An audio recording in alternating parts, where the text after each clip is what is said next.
Good day mga boss. Sa pagkatalo nga po ng Converge Fiber Xers kontra sa Barangay Ginebra San Miguel na kung saan twice to beat advantage nga po ang Converge, talagang tuluyan na nga daw po ipapadala sa ibang kupunan itong si Alex Stockton. Ayon nga mismo yan kay Idol Snobadwa sa kanyang hand.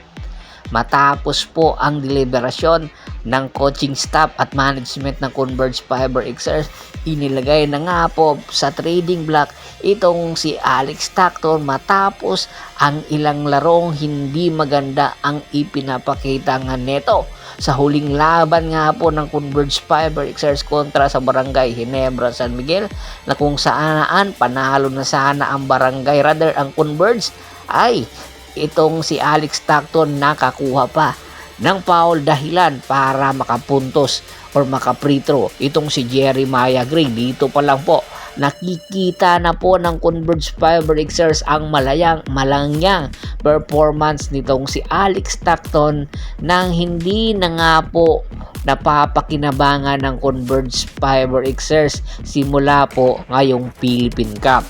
Ayon nga sa mga ulat, ang Converge Fiber Xers ay posibleng mapunta itong si Alex Stockton sa Pure Blend Titan. Opo, wala na pong ibang kupunan na po pwede mapuntahan ang Converge Fiber Xers kundi ang Pure Blend Titan si Alex Stockton. Magkakaroon po ng bagong mukha itong Pure Blend Titan na kung saan nagbabalaas rin po ng kanilang roster at posibleng magpabata ng kanilang lineup. Ayon nga sa may-ari mismo ng Pure Blend Titan, gusto nila sa susunod na konferensya ay mas lalong lalakas ang Pure Blend Titan sa pangunguna nga daw po na untouchable na si Calvin Abueva. At ayon nga kay Idol Snobadwa, posibleng ibigay na nga po ng Pure Blend Titan ang kanilang two-way player na si Joshua Monson. Inamin nga mismo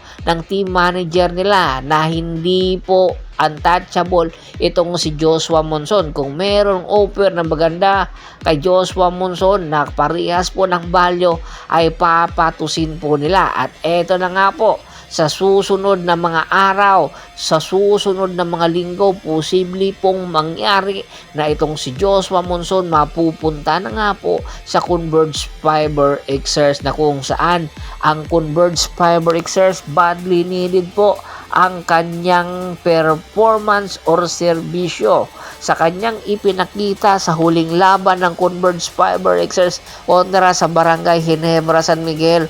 Pinatunayan lang ni Joshua Monson na karapat dapat siya sa Converge sa kanyang talento, sa kanyang pagiging scorer, sa kanyang pagiging defender. Ay ito ang sagot sa problema ng Converge Fiber Xers. Naghahanap kasi ngayon ang Converge Fiber Xers ng isang defender na kung saan po pwede nga maging 1-2 punch combination nitong si Juan Gomez de Leaño. At eto na nga po si Joshua Monson.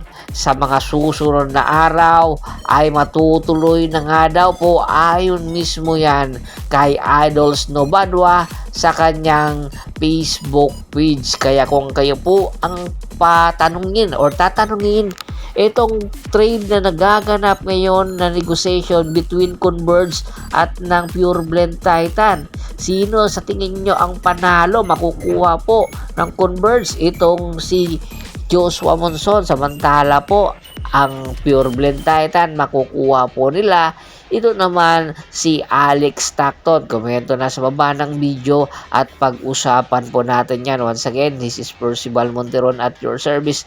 Don't forget to subscribe my sports channel at don't forget to click the notification bell button para nga po maging updated palagi sa kwentuhan. At bago mo natin tapusin ang ating kwentuhan, shout out muna tayo sa mga solid na followers na lagi pong sumusuporta sa atin. Kay Kagawad Kat sa kinudukusin ng Hagonoy Bulacan, Anthony Lucky Aaron at sa Lucky Aaron family, Rene Dineros at sa Dineros family, Ricky Lanza ng Ricky Rider TV ng Tansa Cavite. Marami pong salamat sa walang sawa niyong pagsuporta.